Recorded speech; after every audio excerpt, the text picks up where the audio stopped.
आशीर्वाद दे दिया। अब बाबा नंद जाकर के वसुदेव जी से मिलते हैं तो वसुदेव की जो हालत है देख करके आंखों में आंसू भर आए। बाबा नंद ने कहा, वसुदेव जी, भगवान ने तुम्हारे नसीब में ये लिखा है तो ये तो भोगना ही पड़ेगा, लेकिन ज्यादा दिनों तक नहीं, भगवान कभी न कभी तो पुकार अवश्य सुनेंगे। ये बात सत्य है, भगवान ने जो लिख दिया नसीब में, यदि मृत्यु जिस हाल में, जिस रूप में, जिस स्थान पर, जिस समय, जिस घड़ी लिख दी और जिन वस्त्रों में वो होकर के रहेगी, मौत आपको खींच करके ले जाती है। अच्छे भले भोजन करने के लिए बैठते हैं, न जाने क्या दिमाग में उठाया, बाइक उठाई और चल दिए, रास्ते में एक्सीडेंट हो गया, जबकि भोजन करने जा रहे थे। तो ये मौत खींच करके ले जाती है, होनी खींच के ले जाती है।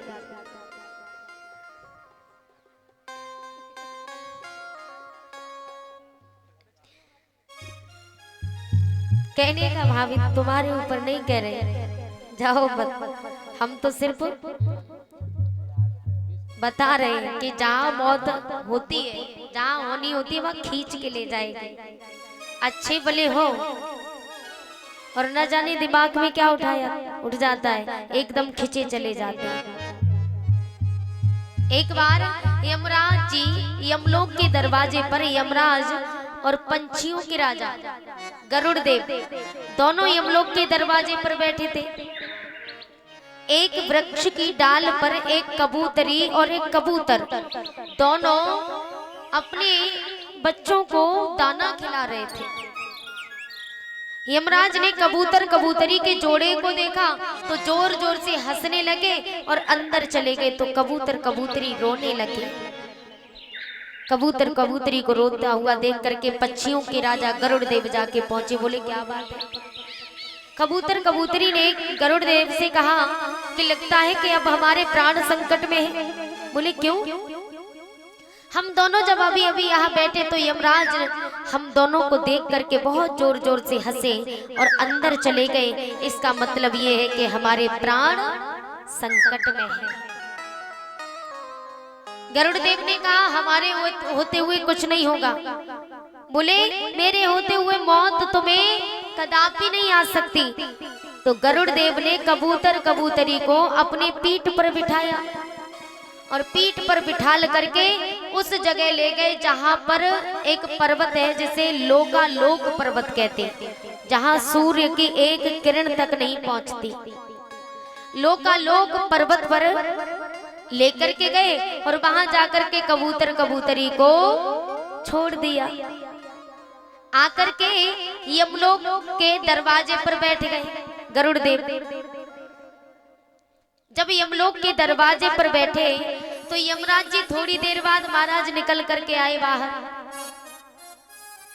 यमराज जी जब निकल करके आए तो गरुड़ देव ने यमराज जी से पूछा कि महाराज एक बात पूछूं, बताओगे? हाँ पूछो।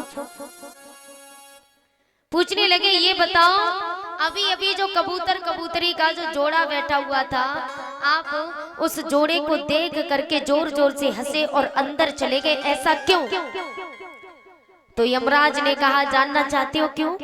मैं इसलिए हंस रहा था कि ये कबूतर कबूतरी अभी वृक्ष पर बैठे थे और इनकी मृत्यु लिखी है लोकालोक पर्वत पर। तो मैं इसलिए हंस रहा था कि इनकी मृत्यु लोकालोक पर्वत पर है कुछ ही क्षण में, और ये दोनों यहाँ बैठे। तो मैं ये सोच सोच करके हंस रहा था कि विदना ने भी क्या लिख दिया है कि मृत्यु तो लोकालोक पर्वत पे है और ये दोनों यहाँ बैठे, लेकिन ये दोनों वहां जाएंगे कैसे? मैं इसलिए हंस रहा था। तो गरुड़ देव के पैरों तलों से जमीन खिसक जाती है कि ये मुझसे क्या हो गया। लोकालोक पर्वत पर तो मैं छोड़ के आया, अच्छे भले वृक्ष की डाल पर बैठे थे। तो कहने का भाव ये कि जहां भगवान ने मृत्यु लिख दी, जिस हाल में लिख दी, वहां मौत स्वयं खींच करके ले जाती है। भूली गोविंद भगवान की जय जय श्री राधे। इस जिंदगी का कोई भरोसा नहीं है प्यारे, क्या भरोसा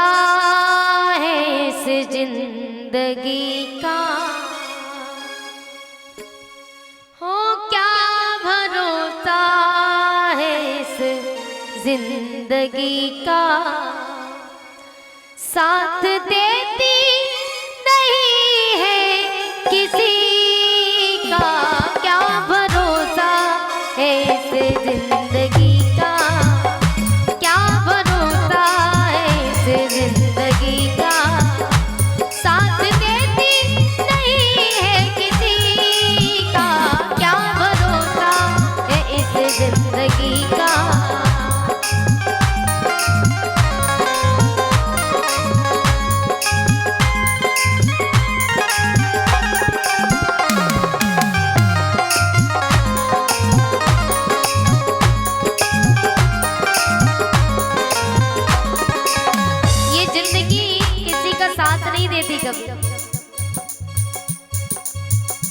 दुनिया तो है हकीकत पुरानी, चलते रुकना है इसकी रवानी।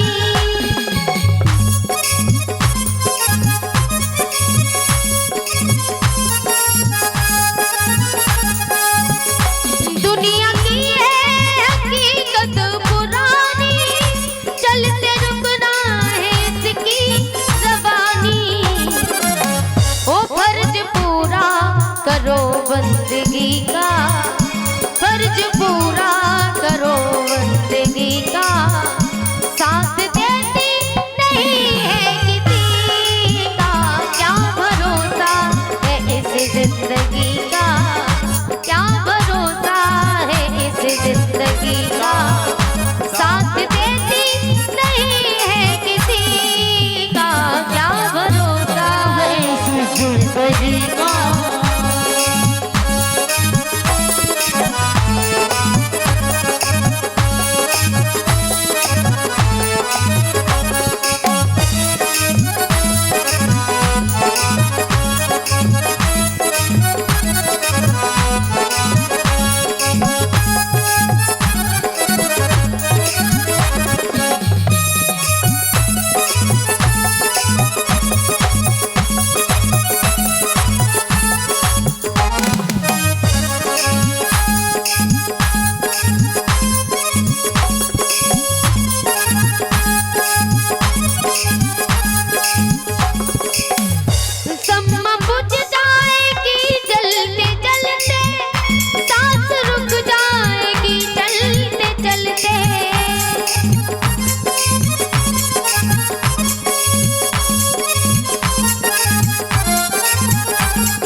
लेकिन अपनी अच्छाई और बुराई यहाँ छोड़ करके जाते हैं। हम रहे ना मोहब्बत रहेगी, दास्तां अपनी दुनिया कहेगी। रहे ना मोहब्बत रहेगी, दास्तां अपनी दुनिया कहेगी। हम रहे ना मोहब्बत रहेगी, दास्तां अपनी दुनिया कहेगी। वो नाम रह जाएगा आदमी का, वो नाम रह जाएगा आदमी का, वो नाम रह जाएगा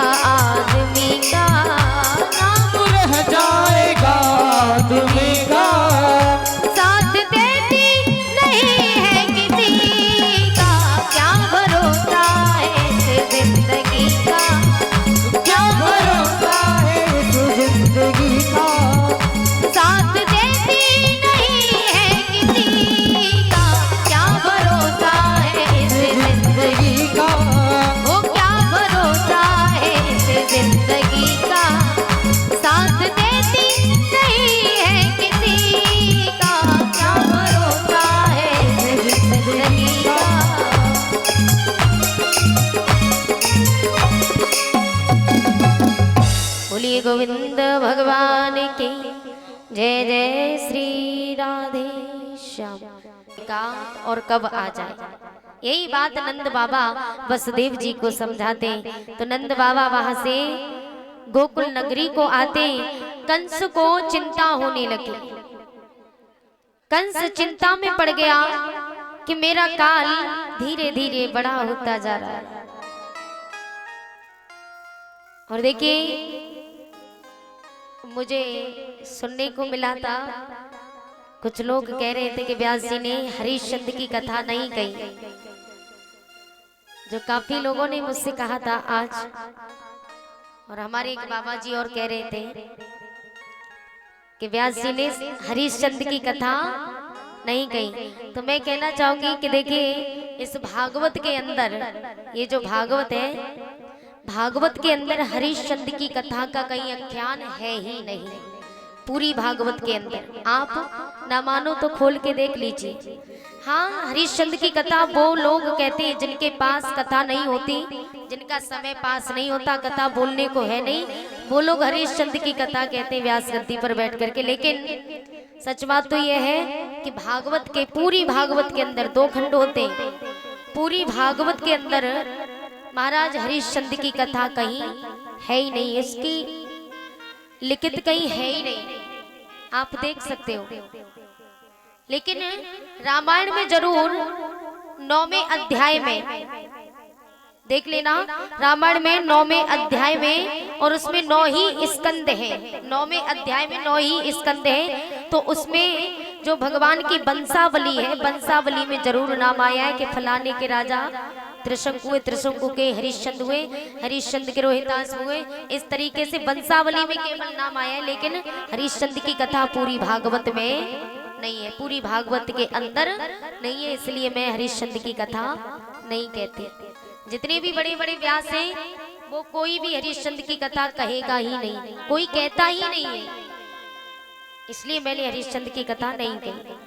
भोले गोविंद भगवान की जय जय श्री राधे श्याम। व्यास नंदन श्री सुखदेव जी कहते हैं, हे राजन परीक्षित, आज भोजराज कंस को जब चिंता होने लगी, भोजराज कंस चिंता में पड़े, सोच रहा था, तो पूतना जाकर के पहुंची कि महाराज क्या बात है, आपके चेहरे पर ये उदासी क्यों है। कंस ने कहा पूतना से कि दिन दिन मेरा काल बड़ा होता जा रहा है, इस बात का मुझे डर है। पूतना ने कहा महाराज आप चिंता मत कीजिए, आपके काल को मैं मार के आऊंगी। कंस ने कहा कैसे। तो पूतना कहने लगी महाराज मैं गोकुल नगरी में जाऊंगी और तुम्हारे काल को मार के आऊंगी। कंस कहता है कि कैसे मारोगी।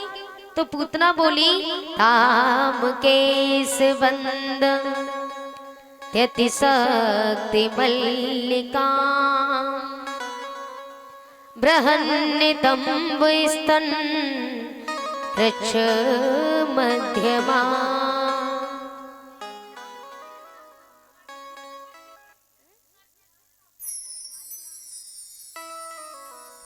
अर्चित बाबू जो राजू भैया के सुपुत्र हैं, ये 51 रुपए से सम्मान करते हैं। भगवान ने सुख शांति प्रदान करें। भाई छोटे से, तो मैं यही सरस्वती माँ से प्रार्थना करूंगी कि सरस्वती माँ इन्हें ज्ञान दें ताकि आगे चल करके अपने माता पिता का नाम रोशन करें। बोलिए बांके बिहारी लाल की जय। पूतना ने भोजराज कंस से कहा महाराज सुबास संकंपित कर्ण भूषण ततिशोल शकुंतल मंडितानना तामुकेश बंद त्यतिशक्त मल्लिका। आज पूतना ने तामकेश बंद, केशों में सुंदर सुंदर पुष्पों का गजरा, त्यतिशक्त मल्लिका सुंदर राजकुमारी बन गई। बृहन्नितंब स्तन कृच्छ मध्यमा, मध्यमा ने अपने स्तनों के मध्य भाग में, बृहन्नितंब स्तन अपने स्तनों के मध्य भाग में जहर लगा लिया। कृच्छ मध्यमा सुवास सम कंपित कर्ण भूषण, सुंदर सुंदर आभूषणों को धारण किया। तो त्रिशूल शकुंतल मंडितान नाम सुंदर सुंदर पुष्पों की सुगंध शरीर से आने लगी। और पूतना ये रूप धारण करके गोकुल नगरी में चली और भोजराज कंस से कहा, महाराज मैं वापस तभी आऊंगी आपके काल को खत्म करके, वरना मैं वापस नहीं आऊंगी। आज पूतना गोकुल नगरी में जाकर के पहुंची। जिस समय गोकुल नगरी में गई तो जिस घर में घुस जाती है उस घर में, जिस घर में भी छोटे छोटे बच्चे मिलते उनको मार देती थी। जाकर के पूतना जिस समय मैया यशोदा के दरवाजे पर पहुंची तो आवाज लगाई, मैया अरे ओ मैया। हाँ सखी का भयो? मैया मैंने सुनी है तेरे यहाँ लाला भयो है, तनिक अपने लल्ला के दर्शन करा दे। तो मैया बोली, सखी लल्ला मेरो अकेलो थोड़ी है, लल्ला तो सबको है। तो गोपी दौड़ी दौड़ी गई और जहां भगवान श्री कृष्ण पालने में सो रहे थे जाकर के भगवान के सामने पहुंची। तो भगवान ने पूतना को देखा। पूतना को देखते ही भगवान ने अपने नेत्र बंद कर लिए। पूतना को देख के भगवान ने नेत्र बंद क्यों किए? क्योंकि पूतना का अर्थ होता है पूतना, पूत से पवित्र, ना से ना हो, अर्थात जो पवित्र न हो उसे पूतना कहते हैं। पूतना एक अविद्या है जो ब्रह्म विद्या के सामने टिक नहीं सकती। और भगवान श्री कृष्ण है पार ब्रह्म परमात्मा, इसलिए पूतना को देख के भगवान ने नेत्र बंद कर लिए। और दूसरा कारण ये भी था, पूतना भगवान को दूध पिलाने आई थी और दूध पिलाने के साथ साथ भगवान को मारना भी चाहती थी, इसलिए भगवान ने नेत्र बंद कर लिए। पूतना को जैसी देखा तो नेत्र बंद किए। पूतना ने भगवान श्री कृष्ण को गोदी में उठाया और गोदी में उठा करके आज पूतना लेकर के चली। ले जाकर के पूतना यमुना के किनारे पहुंची।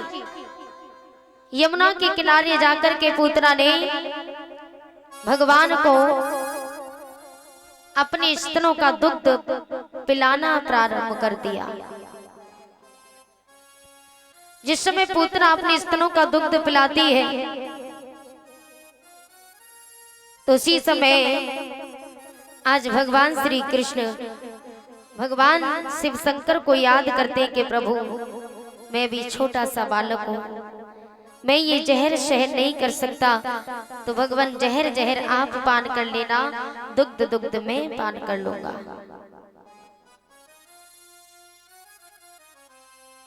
आज जैसे ही भगवान श्री कृष्ण ने शिव शंकर को याद किया तो भगवान शिव शंकर पर्दे की ओट से जहर को पान करने लगे और दुग्ध दुग्ध भगवान श्री कृष्ण पान करते। बोलिए गोविंद भगवान की जय। आज भगवान ने दुग्ध के साथ पूतना के प्राणों को खींचना प्रारंभ कर दिया। पूतना जोर जोर से चीखने लगी, चिल्लाने लगी। विराट रूप धारण कर लिया पूतना ने और इतनी विशाल राक्षसी बन जाती है। आज भगवान उसके प्राणों को खींच लेते हैं।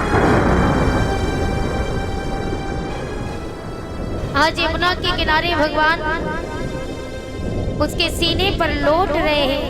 यशोदा मैया ने ये बात सुनी तो दौड़ी दौड़ी यमुना पर गई और इतनी बड़ी राक्षसी के ऊपर भगवान को देखा तो एकदम से भगवान को गोदी में उठा लिया। मैया ने गोदी में उठा करके डर जाती है कि मेरे लाला को मारने के लिए लेके आई, लेकिन भगवान आज तूने मेरे बेटे को बचा लिया। मैया बड़ी प्रसन्न हुई, भगवान को लेकर के महलों में पहुंची। आज तरह तरह की गोपियां भगवान के दर्शन करने के लिए आती हैं। जब भगवान के दर्शन करने आती हैं तो उसी समय मैया कहने लगी कि मेरे लाला के दर्शन करने आवे सकी। कोई कहे कि मैया तेरो लाला बहुत सुंदर है और जब तक तेरे लल्ला को न देखूं तब तक मेरो जीना लागे। मैया यशोदा बोली हाँ, मेरे लल्ला के दर्शन करें और मेरे लल्ला को सुंदर बता के मेरे लल्ला को नजर लगा देवे। मैं अपने लल्ला के दर्शन अब किसी को ना कराऊं।